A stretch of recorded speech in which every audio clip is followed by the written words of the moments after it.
혹시 투자금이 좀 적다고 생각하셔서 부동산 경매 투자를 망설이고 있는 분이 계실까요? 또 경매 자체가 어렵다고 생각해서 시작 자체를 못 하시는 분들도 분명히 있을 겁니다. 그런데 부동산 경매에는 투자금을 적게 해서 투자 이익을 뽑아낼 수 있는 소액 경매라는 것이 있어요. 이 소액 경매가 쉬운 것은 아니지만 소액 경매로도 충분히 이익을 뽑아낼 수 있고 훨씬 가치 있는 실전 경험을 쌓을 수도 있어요. 이번 시간에는 소액 경매로도 수익을 내는 방법과 그 과정에서 얻게 되는 실전 경험을 자세하게 알려드릴게요.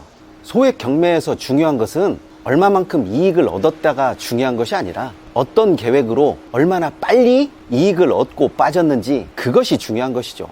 우선 소액을 투자해서 이익이 날 만한 물건을 선별해야 됩니다. 감정가에서 여러 번 유찰이 돼서 낮은 가격대까지 떨어진 물건 중에 왜 이렇게 낮은 가격까지 오게 되었나를 생각해야 하는데, 대부분의 초보자들은요, 가격이 떨어지면 떨어진 가격만 보고 일단 환호성을 지릅니다. 제발 가격만 보지 말고 어떻게 빠져나올 것인지 그것을 먼저 생각해야 되는 거죠. 이런 부분은 꼼꼼하게 물건 선별을 해야 합니다. 자기 능력에 벗어나는 물건을 굳이 선택할 필요도 없고요, 자기에게 맞다고 생각하는 것을 입찰하시면 됩니다. 지방의 소형 아파트, 오피스텔, 공실 상가 등은 경쟁률이 낮아 응찰이 곧 낙찰이 될 수도 있습니다. 이거 절대로 좋은 거 아니죠.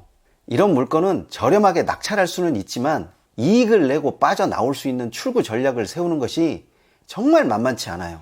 다시 말해서 소액 경매는 빠져나올 궁리, 즉 출구 전략이 우선되어야 한다는 말입니다. 딱 봐서 빠져나오기 힘들 것 같다면 우선적으로 이런 물건은 가격 보지 말고 그냥 걸러내야 합니다.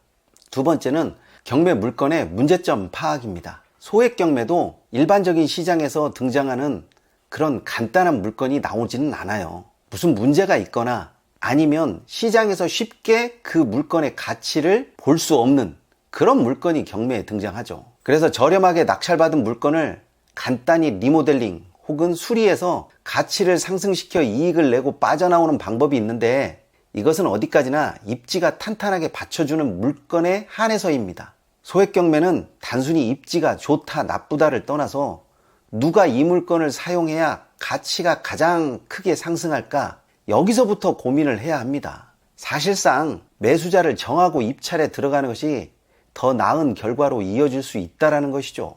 입찰 자체가 경쟁이 낮아서 입찰이 곧 낙찰이 되는 경우가 굉장히 많이 있어요. 초보자들은 저렴한 낙찰을 굉장히 좋아하는데, 그것보다도 빠른 문제 해결로 빨리 이익을 내고 빠져나오는 것이 저는 가장 좋다라고 생각해요. 그래서 소액 경매는 그것을 최우선 목표로 삼아야 합니다. 처음에 예상한 이익보다 조금 낮은 이익이라도 빨리만 해결된다면 매수 협상을 타결하고 그것으로 만족하는 것이 최고예요. 그게 별것 아닌 것 같아도 사실은 돈보다도 귀한 경험을 얻었잖아요. 낙찰 후 매매가 빨리 이루어지지 않는다면 꼭 필요한 사람에게 임대 수익을 얻을 수 있게끔 만들어야 하고요, 그런 협상을 진행해야 돼요. 이 물건은 아파트 속에 있는 도로 물건인데요, 이 도로가 꼭 있어야 하는 주민들 입장에서는요, 주차를 하고 통행을 해야 하기 때문에 꼭 필요한 물건이에요. 이런 물건을 저렴하게 낙찰한다면 이익은 자연스럽게 따라오는 것이죠. 중요한 것은 누가 이 경매 물건을 필요로 할 것인가 사전에 파악하고 어떤 방법으로 이익을 내고 나올 것인가 하는 이 출구 전략을 만들 수 있어야 한다는 것에서 소액 경매의 명암이 바뀌는 거죠. 자, 이 물건은 2평밖에 안 되는 대지입니다. 면적이 작으니까 감정 평가 금액도 300만 원대입니다. 하지만 면적이 작다고 해서 활용도도 없을까요? 절대 그렇지 않습니다. 하지만 대부분 면적에서 실망하고 남의 집 마당이라는 사실에 또 한 번 실망하죠. 저게 무슨 쓸모가 있을까? 이렇게 실망을 해버리면 아무것도 안 됩니다. 하지만 투자자의 눈은 달라야 돼요. 소액 경매 투자자는 남들이 보지 못하는 것을 보고요, 남들이 볼 수 없는 가치를 볼 수 있어야 한다고 생각해요. 누구에게 필요한 땅인지, 어떻게 협상을 할 것인지를 미리 파악을 하고 들어가야 한다는 것이죠. 어떻게 보면 이런 소액 경매는 물건을 미리 파악하고 출구 전략을 세우는 안목이 굉장히 중요해요. 하지만 처음부터 이런 물건이 턱하니 눈에 보이는 것도 아니고 내가 이런 물건을 봤다고 해서 어떻게 빠져나올 것인가가 머릿속에 싹 그려지는 것은 더더욱 아니죠. 그렇기 때문에 물건을 선별하고 찾는 연습을 하고 해결 방법을 조금씩 익혀야 합니다. 물론 경험도 굉장히 중요하죠. 문제 해결 방법을 미리 계획해야 합니다. 권리관계를 잘 분석해서 누가 어떤 목적으로 이 물건이 필요할 것인가, 어떻게 이해 관계인을 협상 테이블에 앉히고 어떤 방식으로 문제를 해결할 것인가, 이것을 처음부터 고민을 마치고 들어가야 합니다. 법적인 문제점은 없는지, 상대방을 어떻게 생각할 것인지 미리 생각해야 한다는 거죠. 왜냐하면 이런 소액 경매는 경쟁자가 거의 없어요. 해결을 할 수 있느냐 없느냐에 따라 모든 것이 갈려요. 싸게 낙찰했다, 비싸게 낙찰했다, 그것이 목적이 아니라 얼마의 이익을 어느 정도의 기간에 얻고 끝낼 것인가, 이게 핵심입니다. 빨리 끝내면 끝낼수록 자금의 회전력이 높기 때문에 저는 될 수 있으면 돈보다는 기간을 우선시합니다. 협상을 통해서 상대방에게 정확하게 손실이 무엇이고 어떤 방법이 가장 이득이 되는 것인지 그 해결 방법을 알려주고 빨리 빠져나오는 것이 좋아요. 괜히 돈에 대한 욕심을 더 부리고 괜히 기간을 더 늘리면 금액이 더 늘어날 것 같은데 경험상 그런 일은 좀처럼 벌어지지 않습니다. 솔직히 적은 자본금으로 크든 작든 이익을 얻는다는 것 자체가 쏠깃한 일이에요. 하지만 이 쏠깃한 제안에는 기본적인 전제가 있습니다. 물건을 알아보는 안목이 있어야 하고 기본적인 해결 방법에 대한 지식이 있어야 하는 거죠. 이것이 먼저 선행되지 않으면 낙찰로 모든 것이 끝나고요. 그 이후로 일이 진행되지 않아서 해결이 되지 않고 그냥 멈추고 맙니다.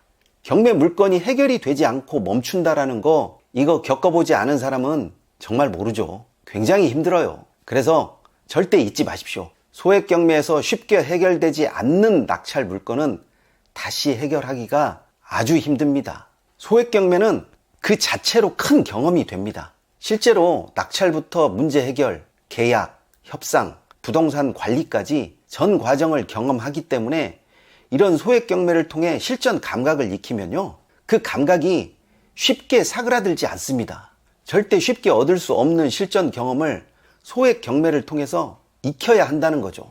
실제로 부동산 경매에서 큰 이익을 내는 투자자들도 이런 소액 경매를 통해 경험과 감각을 새롭게 하고 있습니다. 특히 초보자들 같은 경우에는요, 자본금 부담이 적은 소액 경매를 잘 운용하면 꽤 쏠쏠한 이익을 가져다 주는 그런 효자 경매가 됩니다. 그렇기 때문에 작은 규모로 시작해서 큰 그림을 그릴 수 있는 밑거름이 되는 거죠. 소액 경매는 리스크 대비가 상대적으로 낮아요. 그러다 보니까 심리적 부담감이 많이 완화가 됩니다. 처음 경매를 시작하는 사람들은 안전성과 부담감이 낮은 물건을 선택하려고 하는 경향이 강합니다. 소액 경매는 실패해도 감당 가능한 수준이라 심리적 부담이 적기 때문에 제대로 된 출구 전략을 제시하면 저도 적극적으로 소액 경매를 응찰하라고 권합니다. 시행착오가 있다면 그 자체가 값진 경험이 되기 때문에 다음 투자의 리스크를 줄여주는 긍정적인 측면이 굉장히 많아요. 처음부터 부담이 큰 물건을 초보자에게 도전하라고 권하는 것은 위험 부담이 꽤 크잖아요. 큰 물건에 도전하기보다는 비슷한 문제가 있지만 가격 부담이 낮은 물건부터 시작하는 것이 저는 더 낫다고 봅니다. 소액 경매도 경매이기 때문에 등기부등본, 물건 현황조사, 실전에 필요한 모든 것들을 체득할 수 있어야 해요. 법적인 지식은 물론이고 발품 팔며 현장을 돌아다니는 경험은 나중에 큰 자산이 되어서 경매 물건을 고르는 안목을 크게 높여줍니다. 수많은 물건을 비교 분석하면서 입지, 가격, 개발계획 등 부동산 물건 전체에 대한 시야를 확장할 수도 있고요. 자연스럽게 부동산 흐름을 읽고 부동산을 대하는 사람들의 심리도 파악하게 됩니다.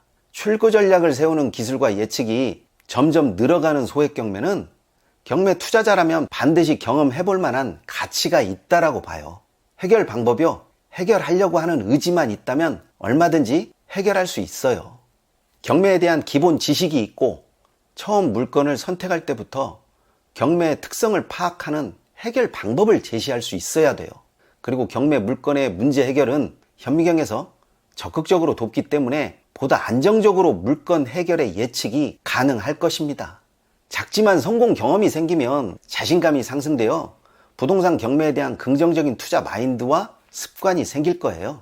이런 것들은 소액 경매를 통해서 얻을 수 있는 귀중한 자산으로 현미경은 적극적으로 이런 소액 경매 경험에 많은 도움을 줄 수가 있을 겁니다. 어떻게 해결할까?